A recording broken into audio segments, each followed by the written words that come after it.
പ്രിയമുള്ളവരെ, പറയാനുള്ളതിൽ ഇന്ന് വീണ്ടും ഒരു സംവാദത്തെക്കുറിച്ചാണ് സംസാരിക്കുന്നത്.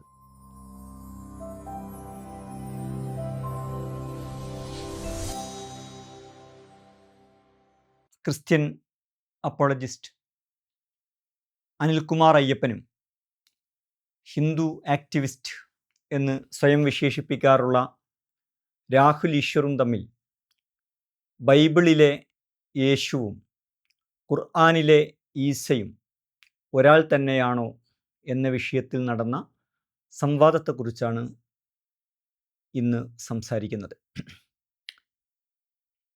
സംവാദങ്ങൾ വളരെ സന്തോഷകരമായ ഒരു കാര്യമാണ്. മനുഷ്യന് മാത്രം സാധ്യമാകുന്ന ഒരു കാര്യമാണത്. മനുഷ്യൻ ഒരാശയ ജീവിയാണ്. അതേസമയം മനുഷ്യർക്കിടയിൽ, ആശയങ്ങൾക്കിടയിൽ നിരവധി വൈവിധ്യങ്ങൾ നിലനിൽക്കുന്നുണ്ട്. ഈ വൈവിധ്യങ്ങൾ തമ്മിൽ ആരോഗ്യകരമായ സഹവർത്തിത്വവും സംവാദങ്ങളുമാണ് നടക്കേണ്ടത്. ആ സംവാദങ്ങളിലൂടെ ഒരേ സമയം കോ എക്സിസ്റ്റൻസ് സാധ്യമാകണം. എന്നാൽ സംവാദങ്ങളും നടക്കേണ്ടതുണ്ട്. ഒരേ സമയം നടക്കേണ്ടുന്ന രണ്ട് കാര്യങ്ങളാണിത്. നമ്മൾക്ക് 100% തെറ്റെന്ന് വിശ്വാസമുള്ള അല്ലെങ്കിൽ ഉറപ്പുള്ള ആശയങ്ങളോടൊപ്പം ജീവിക്കുവാൻ ഓരോ മനുഷ്യരും പഠിക്കേണ്ടതുണ്ട്. അതേസമയം വ്യത്യസ്തങ്ങളായ വൈവിധ്യങ്ങളും വൈരുദ്ധ്യങ്ങളുമുള്ള ആശയങ്ങൾ തമ്മിൽ സംവാദങ്ങൾ നടക്കുകയും ഒരാശയവും ആരും ആരുടെ മേലും അടിച്ചേൽപ്പിക്കാതിരിക്കുകയും സംവാദങ്ങൾ കേൾക്കുന്ന, ശ്രദ്ധിക്കുന്ന, വായിക്കുന്ന അനുവാചകർ അതിൽ നിന്ന് തങ്ങളുടെ ബോധ്യങ്ങളിൽ എത്തിച്ചേരുകയും ചെയ്യുക എന്നതാണ് ഉയർന്ന മനുഷ്യ സംസ്കാരം എന്നത്. ആ അർത്ഥത്തിൽ ഈ സംവാദവും വളരെ സന്തോഷകരമാണ്. അതിന് പലതരം, ഈ സംവാദത്തിന് പല പരിമിതികളുണ്ടെങ്കിലും അതിലേക്ക് വരാം. ബൈബിളിലെ യേശുവും ഖുർആനിലെ ഈസയും തമ്മിൽ ദൈവശാസ്ത്രപരമായ വ്യത്യാസങ്ങളുണ്ടോ എന്നതല്ല സംവാദ വിഷയം. അങ്ങനെ ഒരു സംവാദത്തിന് ആരെങ്കിലും മുതിരുമോ എന്ന് എനിക്കറിയില്ല. കാരണം വ്യത്യാസങ്ങളുണ്ട് എന്നുറപ്പുള്ള ഒരു കാര്യത്തിൽ വ്യത്യാസങ്ങളില്ല എന്നവകാശപ്പെട്ടുകൊണ്ട് സാമാന്യം ഈ കാര്യങ്ങളെക്കുറിച്ച് ധാരണയുള്ള അല്ലെങ്കിൽ സാമാന്യ ബുദ്ധിയുള്ള ആരും സംവാദത്തിന് മുതിരും എന്ന് കരുതുന്നില്ല. അപ്പോൾ പിന്നെ ഈ തർക്കത്തിൻ്റെ കേന്ദ്രം എന്താണ്? ഈ പറയുന്ന രണ്ടും രണ്ട് വേദങ്ങളിൽ, രണ്ട് ഭാഷകളിൽ പറയപ്പെടുന്ന, വിവക്ഷിക്കപ്പെടുന്ന, പരാമർശിക്കപ്പെടുന്ന ഈ രണ്ട് ആളുകൾ, വ്യക്തിത്വം എന്നൊക്കെ പറയുന്നതിൽ ഇതിൽ പരിമിതികളുണ്ട്. കാരണം യേശുവിനെക്കുറിച്ച് ക്രൈസ്തവ വിശ്വാസത്തിൽ യേശുവിനെക്കുറിച്ച് വ്യക്തി, ആള് എന്നൊക്കെ പറയുന്നതിന് ശരിയും തെറ്റുമൊക്കെ ഉണ്ടാകാം. എങ്കിലും ക്രൈസ്തവർ തന്നെ ഏറ്റവും ചുരുങ്ങിയത് ഈ സംവാദത്തിൽ അനിൽകുമാർ അയ്യപ്പൻ അവകാശപ്പെട്ടതുപോലെ ഒരു ചരിത്ര വ്യക്തിത്വമാണ് യേശു, അല്ലെങ്കിൽ ഖുർആൻ പറയുന്ന ഈസാ അലിഹിസ്സലാം. ചരിത്രത്തിൽ വേറെയും പേരുകൾ, ജീസസ് എന്നൊക്കെ വിളിക്കപ്പെടുന്ന ആ മനുഷ്യൻ, ചരിത്ര പുരുഷൻ, അദ്ദേഹത്തെക്കുറിച്ച ദൈവശാസ്ത്ര വിശ്വാസങ്ങൾ, വ്യാഖ്യാനങ്ങൾ, ഇത് തമ്മിലുള്ള വ്യത്യാസത്തെക്കുറിച്ചല്ല സംവാദം. മറിച്ച് ഖുർആൻ പറയുന്ന ഈസയും ബൈബിൾ പറയുന്ന യേശുവും ഒരു മനുഷ്യനാണോ എന്നതാണ്. അതൊരു മനുഷ്യനാണ് എന്നത് വളരെ ലളിതമായ ഒരു കാര്യമാണ്. അത് ക്രൈസ്തവ ലോകം തന്നെ മനസ്സിലാക്കിയിട്ടുള്ളതും പ്രമാണമായി മുന്നോട്ട് വെച്ചതുമായ കാര്യമാണ്. ഇത് രാഹുൽ ഈശ്വർ അദ്ദേഹത്തിൻ്റെ ഊഴങ്ങളിൽ, തെളിവുകളുടെ പിൻഫലത്തിൽ, ക്രൈസ്തവ ഡോക്യുമെൻ്റുകളുടെ തന്നെ പിന്തുണയിൽ ആ സംവാദത്തിൽ വളരെ ഭംഗിയായി സമർത്ഥിച്ചിട്ടുണ്ട്. സംവാദം ഇനിയും ശ്രദ്ധിക്കാൻ ഉദ്ദേശിക്കുന്ന ആർക്കും അത് മനസ്സിലാകും.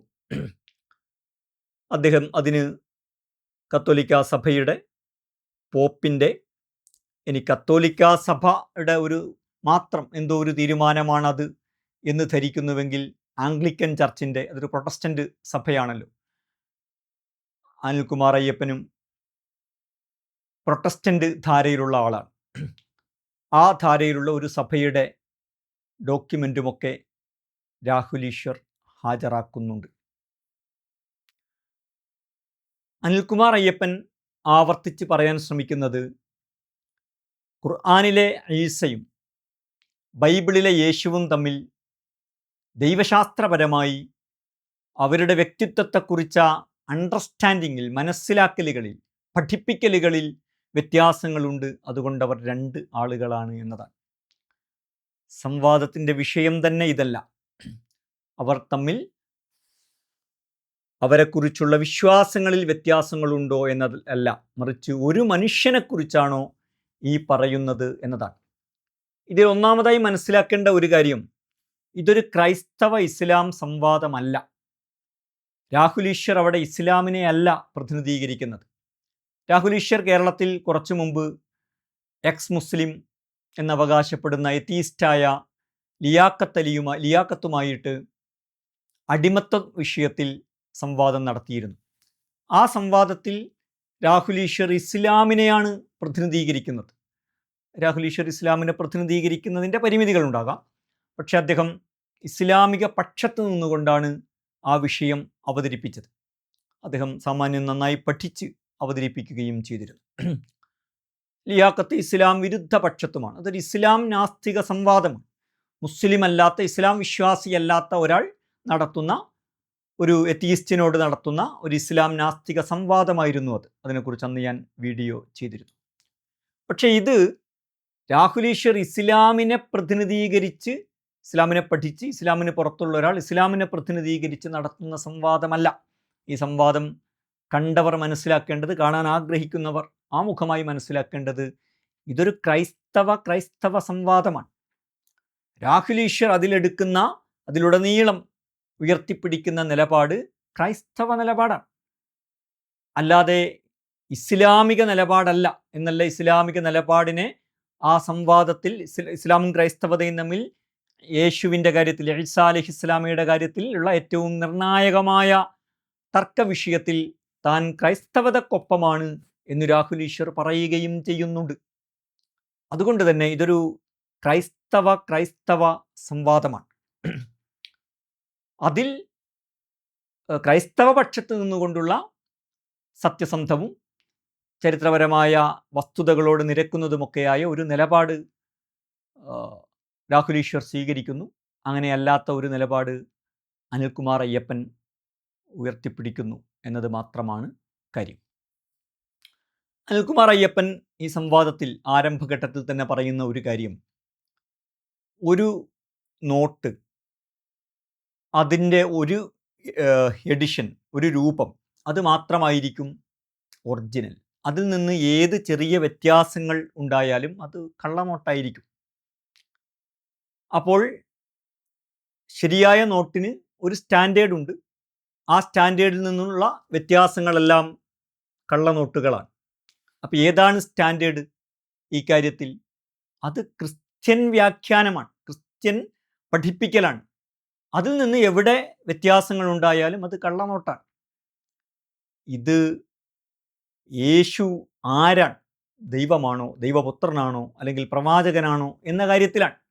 അല്ലാതെ ഈ രണ്ടു കൂട്ടരും പറയുന്ന മനുഷ്യൻ ഒരാളാണോ എന്ന കാര്യത്തിലല്ല. അങ്ങനെയാണെങ്കിൽ യേശുവിൻ്റെ ജനന ദിവസത്തെക്കുറിച്ച്, അത് ഡിസംബർ 25 എന്നാണ് പൊതുവെ ക്രൈസ്തവ ലോകം വിശ്വസിക്കുന്നത്. അതിൽ നിന്ന് വ്യത്യസ്തമായ നിലപാടുള്ള ഓർത്തഡോക്സ് സഭകളുണ്ട്. കാരണം ഈ ഡിസംബർ 25 എന്നത് ഗ്രീക്ക് നാടോടി പാരമ്പര്യത്തിൽ നിന്ന് എടുത്തതാണെന്നും ജനുവരിയിലെ മറ്റൊരു ദിവസമാണ് യഥാർത്ഥത്തിൽ യേശു ജനിച്ചത് എന്നും വിശ്വസിക്കുന്ന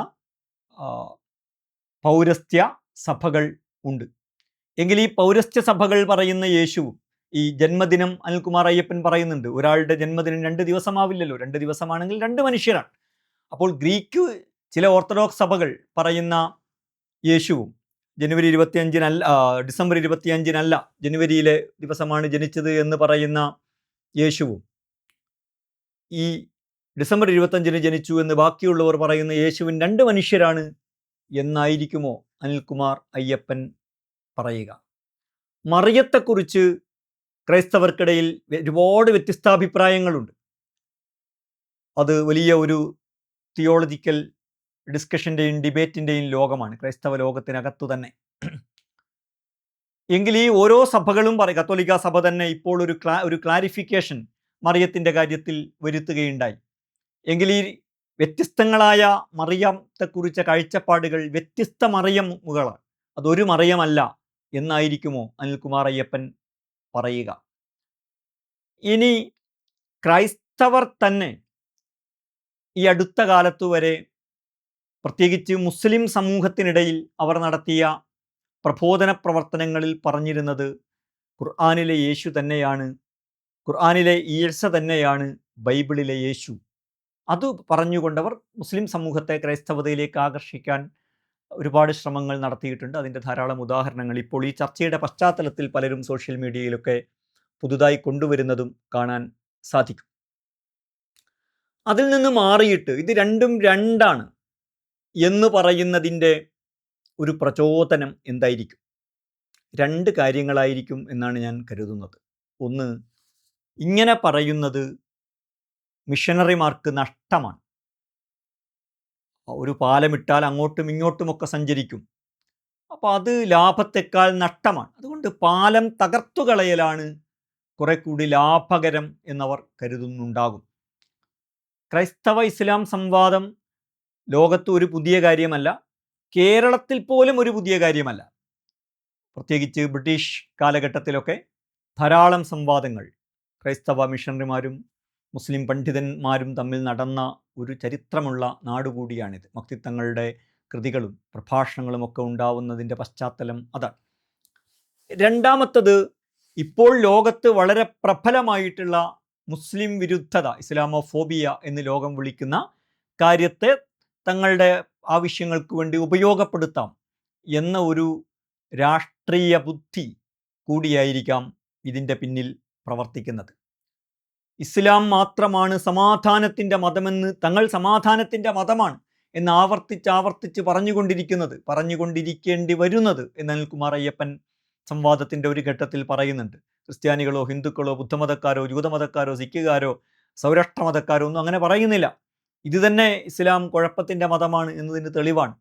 ഇസ്ലാമിനെതിരെ മാത്രമാണ് ലോകത്ത് ഇത്ര സംഘടിതമായി സാമ്രാജ്യത്വത്തിൻ്റെയും ഒക്കെ പിൻഫലത്തിൽ ലോകത്ത് ഇങ്ങനെയൊരു പ്രചരണം നടക്കുന്നത്. അങ്ങനെ ഒരു പ്രചരണം ക്രൈസ്തവതക്കെതിരെയോ ഹൈന്ദവതക്കെതിരെയോ സിഖുകാർക്കെതിരെയോ ബൗദ്ധർക്കെതിരെയോ ജൈനർക്കെതിരെയോ നടക്കുന്നില്ല. ബുദ്ധമതത്തിൻ്റെയൊക്കെ പേരിൽ ലോകത്തൊരുപാട് അതിക്രമങ്ങൾ നടക്കുന്നുണ്ട്. ശ്രീലങ്കയിൽ, റോഹിംഗ്യയിൽ, അതേപോലെ ക്രൈസ്തവ മതത്തിൻ്റെ പേരിൽ അമേരിക്കൻ സാമ്രാജ്യത്വം ലോകത്ത് നടത്തിക്കൊണ്ടിരിക്കുന്ന അതിക്രമങ്ങൾ, നേരത്തെ മുമ്പുള്ള സാമ്രാജ്യത്വ ശക്തികൾ നടത്തിക്കൊണ്ടിരുന്ന അതിക്രമങ്ങൾ ഒക്കെ നമുക്കറിയാം. ജൂതമതത്തിൻ്റെ പേരിൽ ഇസ്രായേൽ നടത്തിക്കൊണ്ടിരിക്കുന്ന വലിയ അക്രമങ്ങൾ. പക്ഷെ ഇതൊക്കെ യാഥാർത്ഥ്യങ്ങളായിരിക്കെ തന്നെ ഇങ്ങനെയൊരു പ്രചണ്ഡമായ പ്രചരണം ലോകത്തില്ല.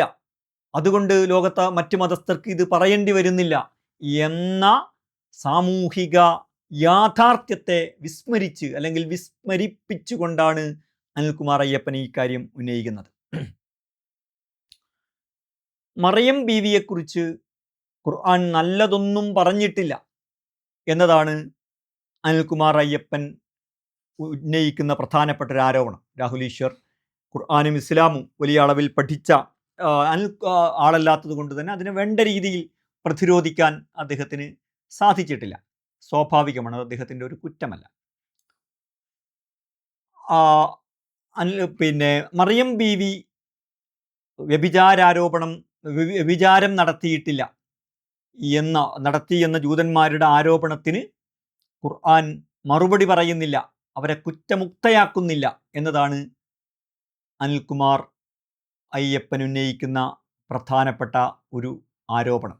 അഹ്സനത്ത് ഫർജഹ, അവരുടെ ലൈംഗികതയെ, ഗുഹ്യാവയവത്തെ അവർ ഏറ്റവും അതിനെ നല്ലതാക്കി എന്നതിനെ അങ്ങേയറ്റം അശ്ലീലമായി ചാരിത്രത്തെ കുറിക്കുന്ന ഒരു രൂപക സ്വഭാവമുള്ള പ്രതീകാത്മകമായ ഒരു ഖുർആനിക പ്രതിപാദനത്തെ അങ്ങേയറ്റം വഷളാക്കി അവതരിപ്പിക്കാനാണ് അദ്ദേഹം ശ്രമിക്കുന്നത്.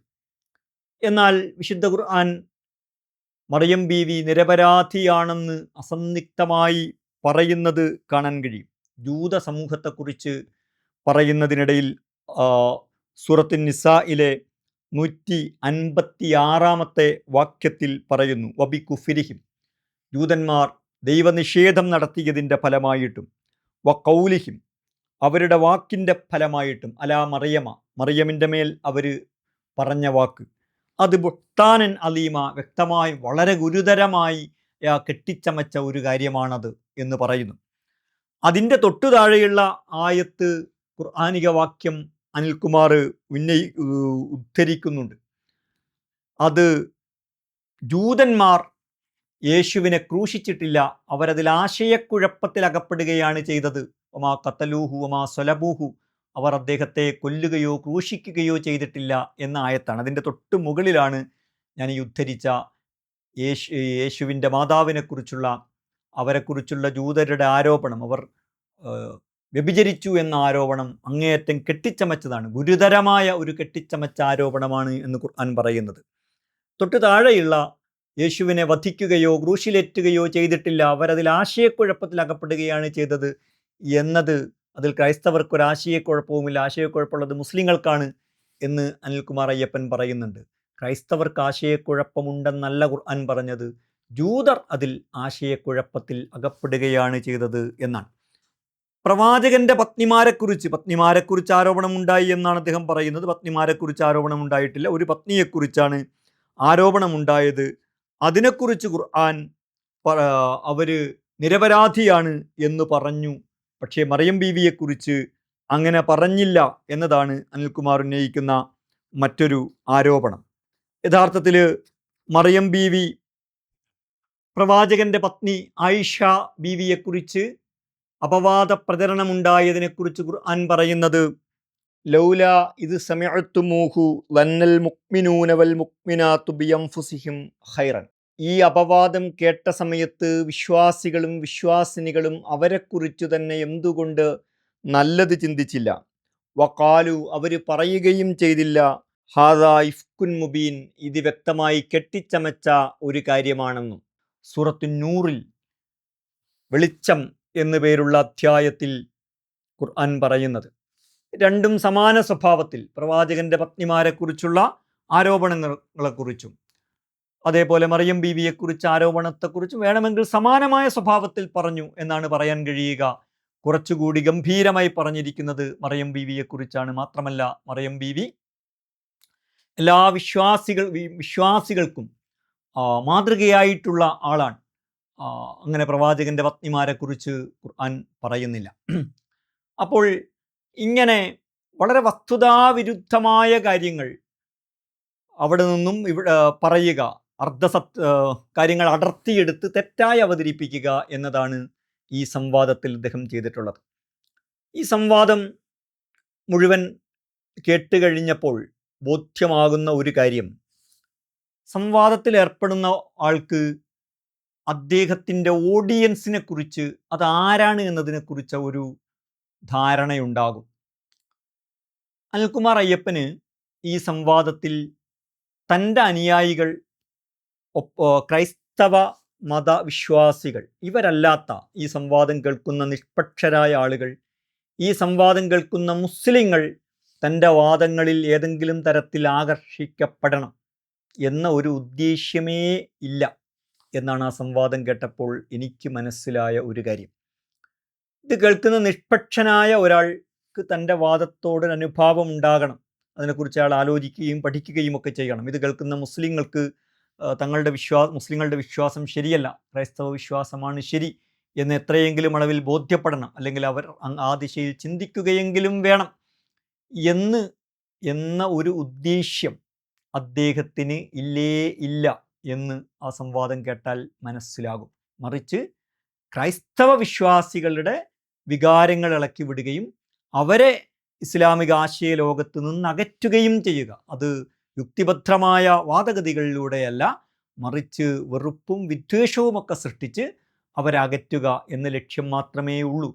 അല്ലാതെ മുസ്ലിം സമൂഹത്തെയോ നിഷ്പക്ഷരായ കേൾവിക്കാരെയോ തൻ്റെ ആശയങ്ങളിലേക്ക് അടുപ്പിക്കുക, അവരിലേക്ക് ഈ ഒരു സന്ദേശം എത്തിക്കുക, അവരുടെ തെറ്റിദ്ധാരണകൾ നീക്കുക എന്ന ലക്ഷ്യം അദ്ദേഹത്തിന് ഒരളവിലുമില്ല എന്ന് ആ സംവാദം ശ്രദ്ധിച്ചാൽ ആർക്കും, അല്ലെങ്കിൽ ഇസ്ലാമിനെ കുറിച്ചൊക്കെ സാമാന്യ ധാരണയെങ്കിലുമുള്ള ആർക്കും അത് ശ്രദ്ധിച്ചാൽ മനസ്സിലാക്കാൻ കഴിയും.